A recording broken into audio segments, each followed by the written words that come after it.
we're going to talk a little bit about the looming contract questions, and those are the ones that are interesting as far as the division goes, and how you get that, and with Baltimore you look at it and it's their cornerback, Brandon-Carr. Yeah, they have two veteran corners that they're going to roll back with, and Brandon-Carr is one of those guys, and they're going to have a decision to make on Brandon-Carr and whether they want to get younger at that position, get cheaper at that position. That's always the question in the NFL, because we're seeing that teams go with, instead of maybe veteran guys, let's save a little money, go with a younger guy. So we'll see kind of what they do at the cornerback position moving forward. But Brandon-Carr is kind of the big question for them after this season.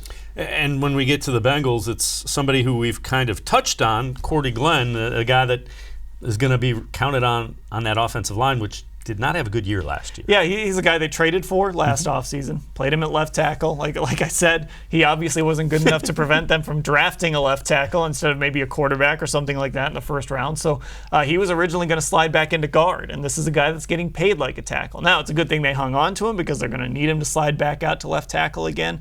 But he gets a little bit cheaper to move on from after this season, and they're going to have to make a decision if Jonah Williams is healthy on him. And again, Zach Taylor, the new head coach, offensive guy, can kind of shift schemes and try to help, but at the end of the day, you can't hide a guy on the line.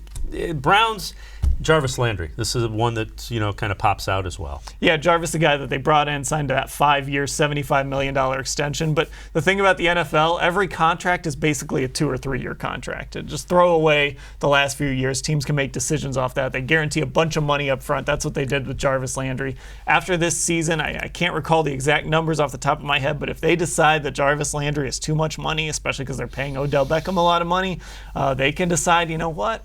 We're going to trade you, or we're going to cut you. I don't think they would do it after year 2, but you really kind of start to watch that after year 3, year 4, as that contract gets a little bit cheaper. There's cap savings to move on. They might have to start considering that. Yeah, and again, winning cures a lot of that. So you go out and win, and you don't have to worry about as much. And having that quarterback on that rookie contract, you can afford to spend a bunch of money on Odell and Jarvis-Landry, but eventually you're going to have to start paying guys.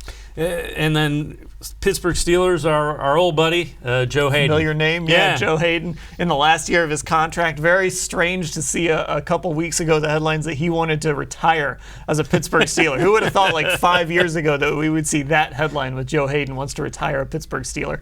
He's in the last year of his contract. I think they like him there, but at the same time, he's an aging corner. We talked about it with Brandon-Carr. These aging corners, sometimes you don't want to pay them a lot of money. And Joe-Haden's a guy that has made a lot of money in his career. He'd have to want to take a discount for the Steelers to keep him around. They've got an expensive quarterback still in Ben Roethlisberger.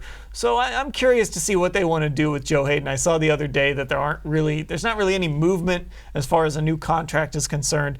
So we'll see what happens with Joe at the end of this season. And the other thing about those aging corners, it usually is not a gradual decline. It's more like a cliff. And Joe's a guy that he's kind of younger than you think he is. Right. But now he is finally 30 years old, and he's getting to that wrong side of 30 where you're starting to think, I don't know how much money I want to invest in this guy. If he's my number 1 or number 2 corner, I might want to go a different direction.